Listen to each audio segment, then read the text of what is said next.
vamos a dar inicio a nuestro estudio de escuela o clase dominical y les pido que por favor me acompañen al libro de Primera de Samuel, capítulo 1. Libro de Primera de Samuel, capítulo 1. Y vamos a hacer lectura de los versículos 9 al 15. Primera de Samuel 1, 9 al 15. Dice la palabra del Señor.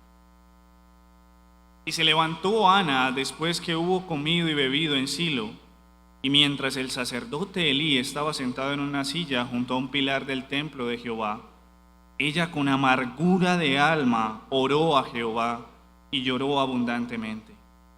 E hizo voto diciendo: Jehová de los ejércitos, si te dignares a mirar a la aflicción de tu sierva, y te acordares de mí, y no te olvidares de tu sierva, sino que dieres a tu sierva un hijo varón, yo lo dedicaré a Jehová todos los días de su vida, y no pasará navaja sobre su cabeza. Mientras ella oraba largamente delante de Jehová, Elí estaba observando la boca de ella. Pero Ana hablaba en su corazón, y solamente se movían sus labios, y su voz no se oía. Y Elí la tuvo por ebria. Entonces le dijo Elí: ¿Hasta cuándo estarás ebria? Digiere tu vino. Y Ana le respondió diciendo: No, Señor mío, yo soy una mujer atribulada de espíritu. No he bebido vino ni sidra, sino que he derramado mi alma delante de Jehová. La historia del capítulo 1 de Primera de Samuel es una historia sorprendente. Es una historia de gran poder para el creyente.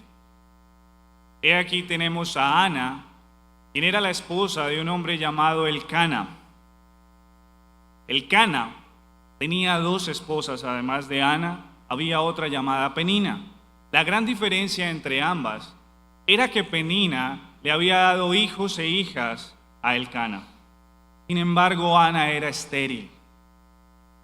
Cada año, cuando se acercaban al tabernáculo de Dios, Elcana con los sacrificios suyos y de su familia, Ana sufría grandemente. Porque además del dolor de no tener hijos, su rival, Penina, la afligía constantemente, la enojaba, la entristecía. Y esto era a tal punto que Ana lloraba amargamente y además de eso dejaba de comer. Esto ocurría en la vida de Ana año tras año. Ahora, lo más sorprendente del dolor de Ana es que ni siquiera el amor de su esposo, quien dice la palabra le amaba mucho, podía suplir o al menos llenar el vacío que causaba esa gran tristeza y amargura en su corazón. Pero lo que hace Ana como respuesta en una ocasión es que come, se levanta y se acerca al tabernáculo de Dios. Y allí, de una manera afligida, llorando amargamente, hace algo. Eleva una oración a Dios. Bueno, y la escena parece que es muy consternante, porque Ana lloraba largamente y parecía que llevaba mucho tiempo orando, pero la forma de orar de Ana era de su propio corazón, en su interior, y lo único que se lograba ver exteriormente en la oración de Ana era si acaso sus labios moviéndose. Su voz ni siquiera se escuchaba. Y era tal la escena que el sacerdote Elí confunde a Ana con una ebria y le increpa de una manera vehemente y le reclama de por qué razón se encuentra ebria. Pero Ana, de una manera humilde, lo único que le contesta a Elí es: No, Señor mío, yo soy una mujer atribulada de espíritu. Y lo que he hecho no es digerir mi vino, sino derramar mi alma delante de Jehová. En este mundo, en la actualidad, el tema de la oración o el derramamiento del alma es un tema sumamente importante, en el cual todo creyente está llamado a meditar. De una manera paradójica, hoy en día gozamos de grandes avances tecnológicos en los medios de comunicación. Hoy en día, la gran mayoría de los seres humanos poseen herramientas fáciles y útiles para comunicarse con cualquier otra persona en el mundo. Casi la mayoría de los que estamos en este recinto tenemos la facilidad de llevar un dispositivo para comunicarnos de manera inmediata con otra persona. Es más, algunos de ustedes son adictos a esos medios de comunicación. Es decir, que parece que el hombre, y al menos el hombre actual, es un ser sumamente comunicativo, al menos entre sí. Pero vuelvo a decir que lo paradójico es que el mejor medio de comunicación que existe en todo el mundo, que no simplemente trasciende las fronteras terrenales, sino que trasciende la frontera entre lo terrenal y lo espiritual, el único medio que nos permite hablar con nuestro Creador, seguramente no es el más preferido por los que aman los medios de comunicación de este mundo. La oración. La oración tal vez no sea la más o mejor herramienta usada por usted. Y esto es algo que nos debe llamar mucho la atención. Para empezar nuestro estudio, quiero empezar primero hablando acerca de lo que significa la oración. Y hay algo especial en el texto que hablamos en 1 de Samuel, y es que Ana define su acto de orar o define la oración como el acto de derramar su alma. Ella vació el interior de su ser delante de Dios. Pero de una manera mucho más simple, nosotros podemos empezar a abarcar todo el concepto de oración. Y como pueden ver en la diapositiva, he tratado de dar una definición bíblica acerca de lo que es la oración. Y es que podemos definir la oración como el medio por el cual clamamos a Dios desde nuestra alma con acciones de gracia y súplica por sus favores con base en su palabra y conforme a su voluntad. Pero esto es en el nombre de Jesucristo y por la ayuda del Espíritu Santo. Noten lo que acabamos de decir. La oración es el medio de comunicación por el cual nuestra alma clama a Dios. Y en ese clamor a Dios podemos dar gracias y a la vez podemos elevar súplicas delante de Él. Pero siempre conforme a su palabra, conforme a su voluntad y sobre todo en el nombre exclusivo de Jesucristo y solo por la ayuda del Santo Espíritu. Algo que debemos increpar de una manera inicial es que el Señor, nuestro Dios, nos demanda orar. Noten lo que dice el apóstol Pablo en 1 de Tesalonicenses 5:17, lo pueden ver allí en la diapositiva. El apóstol Pablo, inspirado por el Espíritu Santo, exhorta a los creyentes a orar sin cesar. Noten que es un mandamiento, no es una sugerencia. Pablo no anuncia, podrías orar sin cesar. No, él dice, oren sin cesar. Es un mandamiento del Señor. Deben hacerlo. En 1 de Timoteo 2:1-3, de una manera mucho más amplia, el apóstol Pablo le dice primero a su discípulo Timoteo, para que sea reflejado a la iglesia de Éfeso y obviamente a todos nosotros, que debemos estar exhortados siempre a elevar súplicas, rogativas delante de Dios, y noten eso, por todos los hombres. Y cuando se refiere a todos los hombres, el apóstol Pablo no solamente manda a orar, sino que dice que nuestras oraciones deben también ser intercediendo por todos los hombres de la tierra. Los reyes, los pobres, los amigos y aún los enemigos. Todos ellos deben ser objeto también del beneficio de nuestra oración. Ahora, ¿por qué el Señor manda a orar? Bueno, por la sencilla razón de que lo necesitamos. Desde la caída en el huerto del Edén, el hombre fue excomunicado de Dios. Ya no podía tener ese acceso único que puede tener persona a persona como lo estuvo Adán con Dios.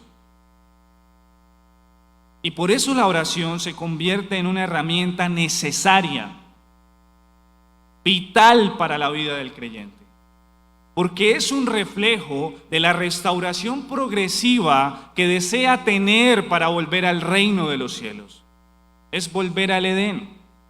¿Y de qué manera mantenerse comunicado con Dios en este mundo lleno de pecado, sino a través de la oración?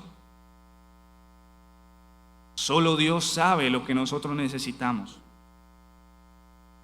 Y Él nos está mandando a orar, porque la oración es una necesidad básica, indispensable, esencial de la vida del creyente. Ahora, algunos se levantarán y dirán, bueno, pero es que Dios es omnisciente. ¿Por qué razón Él nos va a mandar a orar si Él sabe todas nuestras necesidades? Es más, la palabra nos advierte que antes de elevar nuestra oración, Él ya conoce todas nuestras súplicas. Bueno, resulta que el Señor es omnisciente, pero el Señor también es digno de ser alabado y sobre todo de ser reverenciado por lo que es. Y Él es quien da todos los bienes que nosotros podemos recibir. Así que Él se place por medio de la oración en que usted le agradezca permanentemente por lo que recibe. Pero por otro lado, la oración le recuerda al creyente, cuando sus peticiones son elevadas a Él y son respondidas, de que todo bien que reciba o toda necesidad suplida solo proviene de Dios. Así que la oración nos recuerda siempre nuestra dependencia absoluta de Dios. ¿Y quién más que el que nos da todas las cosas para exigir que se las pidamos? Aún en ello el Señor sigue siendo soberano. Pero ahora el punto en el cual yo quiero ahondar y sobre el cual se desarrollará el tema central de nuestro estudio es la manera en la cual nosotros podemos derramar nuestra alma a Dios. De una manera mucho más simple, vamos a meditar acerca de los elementos que hacen que nuestra oración sea eficaz, que sea una oración bíblica, que sea una oración escuchada por nuestro Dios. Y eso lo veremos obviamente tomando como ejemplo ilustrativo el texto de Primera de Samuel, es decir, la acción de la oración de Ana. Pero observaremos cómo toda la Escritura enseña acerca de estos elementos fundamentales en toda oración. El creyente debe orar con estos 7 elementos, al menos con estos 7 puntos, para entender y vivir el gozo y el deleite de la oración. Y lo que primero observaremos es que la oración debe ser hecha o debe ser elevada a nuestro Dios con fe. Ahora, permítame aclarar algo. Lo primero que ustedes piensan acerca de la fe es en aquel instrumento por el cual ustedes se acercaron a Dios por medio de Jesucristo para ser salvos. La fe salvífica o la fe salvadora.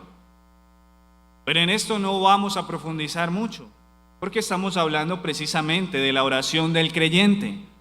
Y el creyente o el cristiano es aquel que es llamado así porque es una persona que en un momento dado de su vida terrenal llegó con fe y arrepentimiento al Señor. Es decir, que se supone que toda oración de un creyente es una oración que goza de esta fe principal, es decir, de la fe salvadora. Él es consciente de que está orando a Dios Padre, quien le ha salvado por medio de la obra expiatoria de Jesucristo. Pero lo que quiero yo ahora profundizar es acerca de la fe como seguridad en cuanto a que mi oración va a ser respondida y va a ser sobre todo escuchada. Noten lo que dice el Señor Jesucristo en Marcos 11:24. Dice: por tanto os digo que todo lo que pidiereis orando, creed que lo recibiréis y os vendrá. El Señor Jesucristo está diciendo: todo lo que pidiereis orando, todo. Pero le añade: creed que lo recibiréis. La oración debe hacerse con un alma totalmente segura de que Dios le escucha, de que Dios está prestando su oído, inclinando su rostro para escuchar la voz de su Hijo. Debemos creer que Dios nos escucha cuando nos acercamos a orar. Debemos tener la plena seguridad y confianza de que nuestras oraciones son escuchadas por Dios. Y nuestras peticiones deben tener la plena seguridad de que van a ser respondidas por nuestro Dios. No te puedes acercar al Dios omnipotente pidiéndole algo con una mínima pizca de duda de que no va a ser así. Porque estás despreciando a quien recibe la oración. Bueno, y si Él es todopoderoso, ¿quién le impide hacer algo que tú le pidas? Por eso el Señor Jesucristo es claro en decir: deben creer que lo que están pidiendo lo recibirán. Y noten lo que dice: y os vendrá. Eso ocurrirá. Esto nos exhorta, mis hermanos, que debemos de orar con plena confianza en nuestro Señor. No trates de elevar una oración a Dios si dudas de lo que vas a pedir. Cree firmemente. Ora con todas tus fuerzas. Hazlo con seguridad. Él te escucha. Otro punto, otro elemento que debemos tener en cuenta en nuestra oración es el entendimiento. La oración o el acto de orar requiere de concentración y conocimiento de Dios. Necesitamos conocer al Dios al que clamamos. No puedes pedirle algo a alguien si no conoces a ese alguien. Y nuestro Dios debe ser conocido. Pero debemos mirar un primer aspecto, y es tal vez en lo que muchas veces fallamos. Y es que el entendimiento nos obliga a tener una mente dispuesta para orar. Tú debes prepararte para orar. Debes tener en cuenta que es un acto solemne, pero a la vez es un acto comunicativo con Dios. Debes preparar tu mente. Y tu mente debe estar de una manera dispuesta para evitar aquellas navegaciones profundas en océanos de fantasías e imaginaciones que a veces vienen en el primer segundo en que nos arrodillamos. Aquel que ora sin entendimiento es aquel que cuando se arrodilla a orar o presta su corazón a orar, simplemente vuela en las nubes del despiste, porque no tiene una mente concentrada en la oración. La oración implica también que debemos tener pleno conocimiento de su palabra. Y nuestras oraciones deben ser inteligentes, en el sentido de que deben de ser entendidas por nuestro propio corazón. Y es que a veces tratamos de orar de una manera tan hermosa que ni siquiera nuestra propia mente entiende lo que dice. Y esto nos lleva a reflexionar de que las oraciones ante Dios es mejor que sean de simples palabras a grandes palabras elaboradas con tecnicismos teológicos que ni siquiera el más erudito de todos los eruditos puede entender. El apóstol Pablo le dice a los corintios, en 1 Corintios 14, 15, oraré con el Espíritu, pero añade, pero oraré también con el entendimiento. La oración edifica cuando entiendo lo que digo, cuando sé qué es lo que expreso, cuando no hablo por hablar, cuando no simplemente elevo palabras a la deriva o a la aventura, sino que sé que cada palabra que expreso en mi oración es lo que desea mi corazón y es lo que quiero que Dios escuche. Bien lo dice en Eclesiastés acerca de las palabras, como debemos de presentarnos a nuestro Dios, de que no debemos apresurarnos a proferir palabras, sino que nuestras palabras delante de Dios aún es mejor que sean pocas. A lo que se refiere el autor es, no hables por hablar.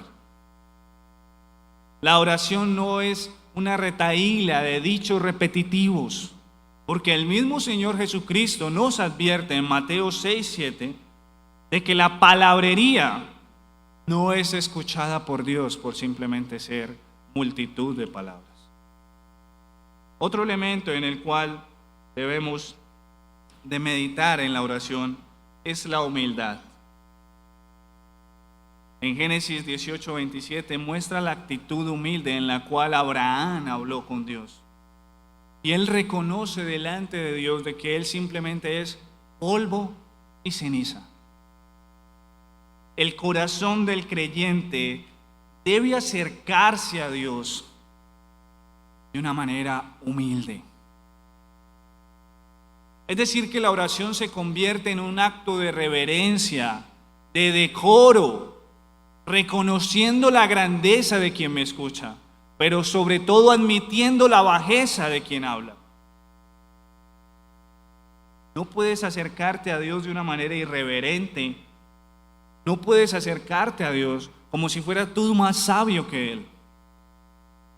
Y esto implica que nuestro corazón debe estar totalmente postrado delante del trono de Dios. Debe estar allí con su posición de humildad delante de Él. Ahora, la humildad también exige que nosotros nos presentemos como menores que todos los hombres en la oración. Sí, la humildad no es solo frente a Dios, sino que en el momento de orar yo debo tener humildad frente a todos los hombres. Debo de considerarme menor que mis demás prójimos. Esto me hace a mí reconocer que frente a Dios yo soy de lo más vil y menospreciado. Él no ha escogido a lo mejor. Y esto me permitirá a mí tener fluidez al momento de elevar peticiones por los demás seres humanos.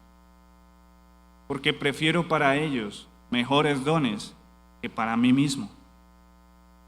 Eso es la humildad que se requiere en la oración. Nuestra posición no debe ser como la del fariseo frente al publicano. El fariseo se ufanaba de su propia investidura como doctor de la ley y miraba con altivez no solo delante de Dios, sino que miraba con altivez al publicano y decía en su oración: Señor, gracias te doy porque no soy como ese otro publicano. Nuestra oración debe ser como la del publicano. Señor, soy indigno, sé propicio a mi oración. La manera en que Dios nos pide que oremos es como el lavamiento espiritual de los pies de nuestros prójimos. Nuestras oraciones deben ser como agua y como toalla para lavar los pies de nuestro prójimo y para secarlos. La oración es un acto de humildad del creyente hacia Dios, pero también del creyente frente a sus hermanos de carne. Otro elemento de la oración, la sinceridad. Bueno, el autor de Hebreos, hablando acerca de cómo debemos, valga la redundancia, acercarnos a Dios, él refiere y dice lo siguiente: acerquémonos a Dios con un corazón sincero. Y parece paradójico. Bueno, si la oración es el derramamiento del alma, es decir, mi alma está siendo vaciada delante de Dios, ¿por qué es necesario que yo exhorte a mi alma a ser sincera? Bueno, porque sabes que no siempre eres sincero, aun con aquel que conoce los más rincones más profundos de tu corazón. En esto vemos muchas veces que en el acto de orar a veces pretendemos vanamente ocultar ciertas cosas de nuestra vida delante de Dios. Sabes que debes de orar por ese pecado que poco mortificas, pero a veces en tu oración sientes vergüenza y prefieres más bien omitirlo para otro día. Bueno, el Señor exige que seas sincero en tu oración.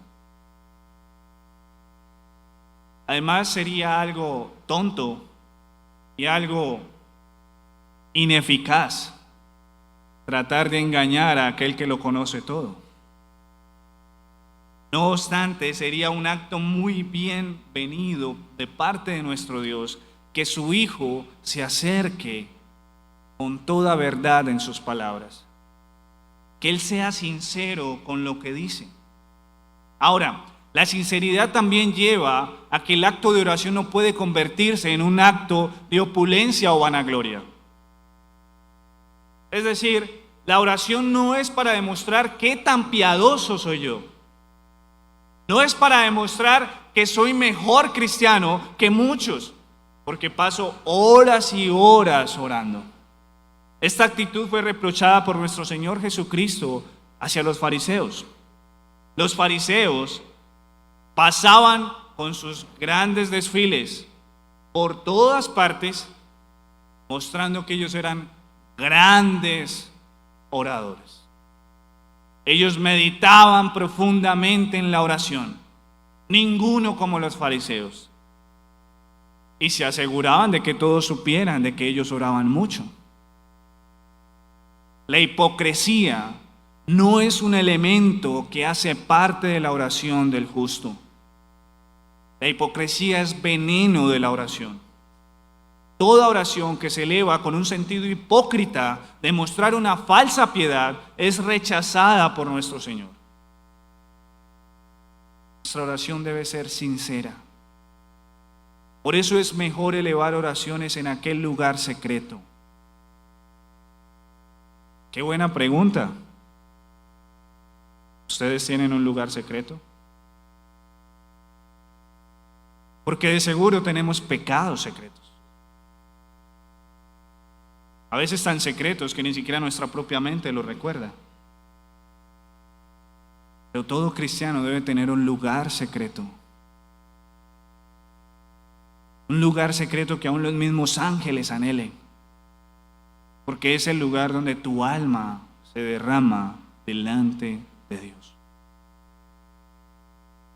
Y el Señor recompensa la oración que se hace con sinceridad, no para ser vista por los demás, sino porque de verdad se hace con un acto de humildad y amor a su Señor. Otro elemento, nuestro quinto elemento, la perseverancia. Efesios capítulo 6, 18, el apóstol Pablo dice, orando en todo tiempo, con toda oración. Más adelante añade, y velando en ello con toda perseverancia. Esto nos muestra que la oración debe ser una súplica constante. Es más, debemos vivir en oración. Porque Pablo dice en todo tiempo. Si fuéramos muy literales, se traduciría en todo segundo, en toda milésima de segundo.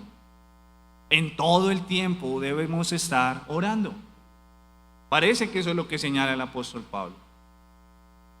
Pero ahora, este punto de la perseverancia nos responde dos cuestiones acerca de la oración. Y es cuándo, es decir, en todo tiempo, en todo momento. Las oraciones nunca son inoportunas delante de Dios. Él no cierra las ventanas de los cielos en cierta hora del día para no escuchar y descansar de las voces de los hombres, de sus redimidos. Jamás. Contrario a ello,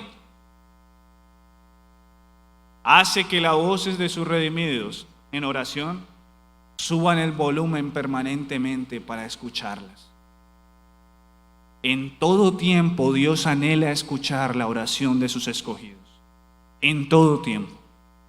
Pero otra cuestión que nos responde la perseverancia, bueno, es ¿cuánto debemos orar?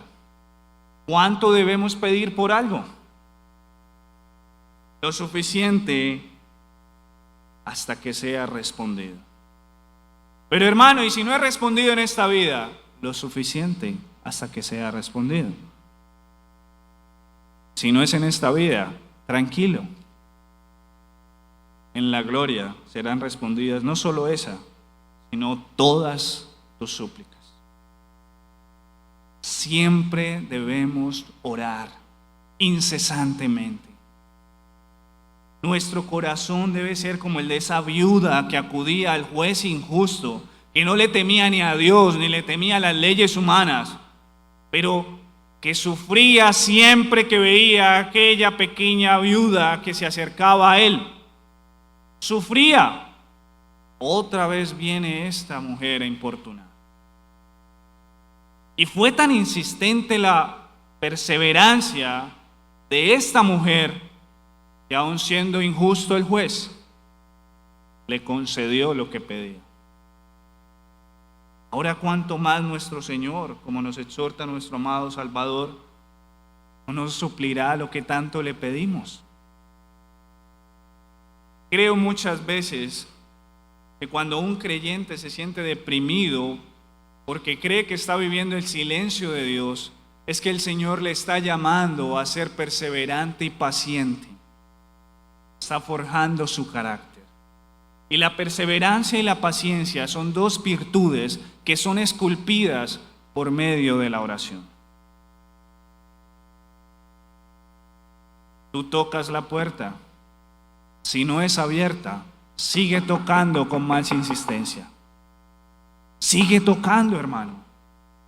Suplica, suplica. Vela. Vela permanentemente delante de la puerta de tu Dios. Él responderá. Él responderá. Otra característica que debemos mirar en nuestra oración es que debe ser conforme a la voluntad de nuestro Dios. Y esta es tal vez la más descuidada por muchos al orar. En 1 Juan 5:14, el Señor Jesucristo dice, esta es la confianza que tenemos en Él, que si pedimos alguna cosa, noten la condición que pone, conforme a su voluntad, Él nos oye. Noten, si pedimos alguna cosa conforme a su voluntad, Él nos oye. Y si sabemos que Él nos oye cualquier cosa que le pedimos, entonces sabemos que las peticiones que hayamos hecho, las tenemos. Qué promesa tan grande la de Dios. Cualquier cosa que le pidamos, nos será concedido. Hasta ahí todo está muy bien. Pero es cualquier cosa que le pidamos conforme a su voluntad. Y esto lleva a que revisemos muy bien nuestras peticiones. Porque ten por seguro que el Señor, que ha dado sus mandamientos, es supremamente santo, jamás va a quebrantar su propia voluntad para resolver el capricho de tu corazón. Él siempre va a orar conforme a su beneplácito, a su voluntad. Y por eso nuestras oraciones deben ser conforme a su palabra. Para conocer la voluntad de Dios, en primera instancia debemos conocer su palabra. Pero muchas veces algunos pretenden reclamar a Dios todas las cosas a su antojo, porque ellos lo desean, y ven a Dios simplemente como un todopoderoso para hacer los deseos de su propia alma. La oración lo que hace es que la voluntad de Dios precisamente se cumpla. Y por eso tus peticiones deben ser conforme a la voluntad de Dios. Y nuestro último elemento en la oración eficaz es limpia conciencia. El Señor Jesucristo dice en Marcos 11:25 que cuando estemos orando, perdonemos. ¿Sí? Si tenemos algo en contra de alguno a otro hermano, el Señor nos manda a perdonar. Nuestras oraciones no deben ser elevadas a Dios teniendo en nuestra conciencia pecado contra nuestro hermano, o lo que es peor, resentimiento y amargura o rencor contra nuestro prójimo por algo que él haya cometido delante de nosotros. Esto es tan vital en la oración, que el mismo apóstol Pedro, en 1 de Pedro 3:7, le dice y les advierte a los esposos: señores, cuiden muy bien su relación con sus amadas, porque si no, las dificultades con ellas serán estorbos para sus oraciones. Es decir, que la oración debe ser con una limpia conciencia frente a nuestros hermanos.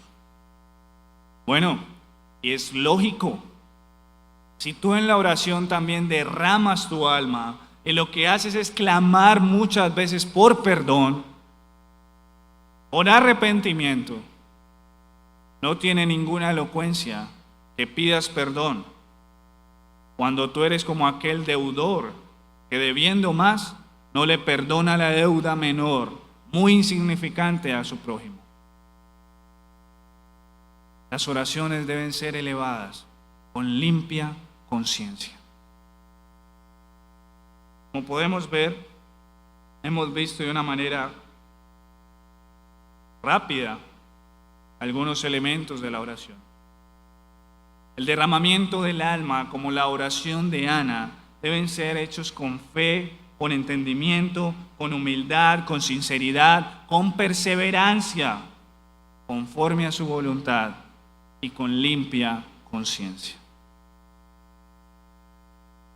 Y la oración con estos elementos es una oración que tiene poder, es eficaz. Como dice Santiago, la oración del justo puede mucho. Y la oración del justo puede mucho, no por los méritos del justo, sino por los méritos de Cristo y la ayuda del Santo Espíritu. Toda oración que pretenda ser escuchada delante de Dios debe ser elevada en el nombre exclusivo de Jesucristo. Pero lo más hermoso del acto de la oración es que el mismo Espíritu Santo, la tercera persona de la Trinidad, se encarga de que nuestras oraciones sean perfeccionadas. Así lo dice Romanos 8:26, que el Espíritu Santo nos ayuda en nuestra debilidad, y aquellas oraciones que por siempre han sido imperfectas, el Espíritu Santo las hace perfectas delante de Dios. ¿Cuánto poder hay en la oración? Porque la misma Trinidad conjuga todo su poder en la oración. El Padre escucha por la misericordia de su corazón. El Hijo hace que esa oración sea acepta por la obra expiatoria en la cruz. Y el Espíritu Santo la perfecciona y la pule para que sea totalmente perfecta delante de Dios. Y esto excluye las oraciones vanas de aquellos que oran en sectas, oran a falsos dioses. Esas oraciones son como las oraciones o los balbuceos y alaridos de los profetas de Baal frente al profeta Elías. Jamás son escuchados. La oración requiere siempre que sea un mensaje que lleve la firma del Hijo y la estampa del Espíritu Santo. Solo aquellos mensajes son recibidos en el buzón celestial del reino de los cielos. La firma del Hijo y la estampa del Espíritu Santo. ¿Cuánto poder hay en la oración? Precisamente como aplicaciones, mis hermanos, estos elementos de cómo orar y el poder del Espíritu Santo por la obra meritoria de Jesucristo estuvieron en la oración de Ana. Ella oró con fe, con toda seguridad de que Dios le cumpliría su voto, porque hizo un voto conforme a su voluntad. Lo hizo con un corazón sincero, en lo más secreto de su alma. Lo hizo con humildad. Lo hizo con perseverancia, llorando, orando largamente, intensamente. Y el Señor escuchó su oración. Y desde antes de la concepción fue levantado un profeta llamado Samuel. Cuánto nos deleitamos en las grandes obras del gran juez, el último juez de Israel, Samuel. Pero miren en lo pequeño que empieza la gran historia del profeta, en la oración humilde, eficaz de su madre, de Ana. Si oramos y persistimos en la oración, recibiremos grandes beneficios. Porque por medio de la oración tenemos consuelo, hay fortaleza, las promesas de Dios son cumplidas y llevadas a cabo en nuestra vida. Nos aleja permanentemente de la tentación y del pecado. Por medio de la oración tenemos gozo en nuestra alma. Gracias a la oración podemos vivir permanentemente en adoración delante de Dios. Por el derramamiento del alma, gozamos de la llenura, de la gracia y del poder del Santo Espíritu.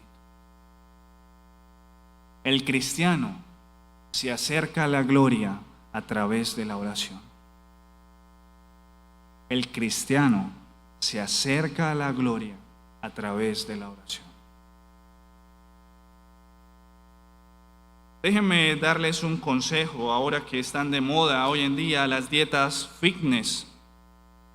Muchos de ustedes, muchos de nosotros, tratamos de cuidar muy bien de nuestro cuerpo.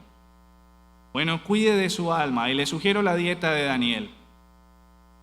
En Daniel capítulo 6, versos 10 al 11, se va a dar cuenta que Daniel no solamente tenía dieta en cuanto a las legumbres que comía en el palacio del rey, sino que tenía una dieta espiritual. ¿Sí? En la mañana, al mediodía y en la tarde. Él desayunaba, almorzaba y comía oración. 3 veces al día lo hacía. Y creo yo que esto es una buena dieta para principiantes en la oración. ¿Quieres orar eficazmente? Te recomiendo la dieta de Daniel. 3 veces al día. Solo 3 veces al día. Desayuna, come, cena con oración. Tu espíritu te lo agradecerá. Tu alma te lo agradecerá. Algo que debemos tener presente es que la oración es uno de los elementos de gracia que un niño puede comprender. Los niños están llamados a orar y Dios les escucha. Enseñen padres a sus hijos a orar. Desde el vientre de su madre, enséñenle a orar. Sí, desde el vientre de su madre. Que sus hijos los vean orando permanentemente. Que ellos vean que sus padres se deleitan acercándose allí en el lugar secreto a la presencia de Dios. Enséñenle a sus hijos a orar. Es un poderoso.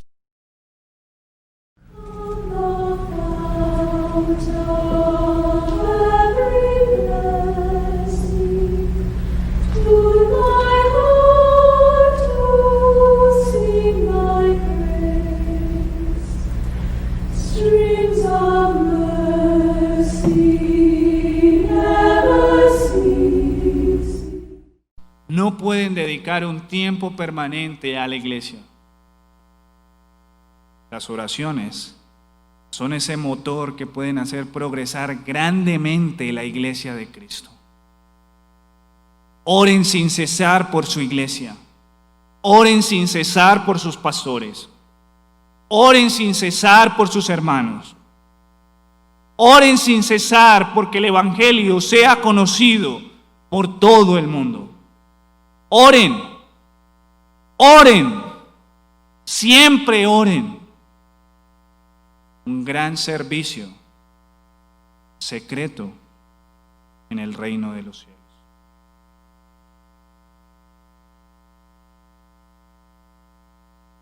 Para que todas las oraciones sean escuchadas, mis queridos amigos, tú que no has creído en Jesucristo, tus oraciones son como palabras que se las lleva el viento, porque no son aceptas a Dios. Si vienes a Cristo, tus oraciones serán aceptas. Si crees en Jesucristo, tus palabras serán escuchadas por nuestro Padre Celestial. ¿Quieres gozar de este hermoso poder, de este gran poder de la oración? Ven a Jesucristo. Por último, quisiera cerrar dándoles el indicativo para el reino de los cielos. Recuerdo que era una ilustración muy usada en tiempos antiguos.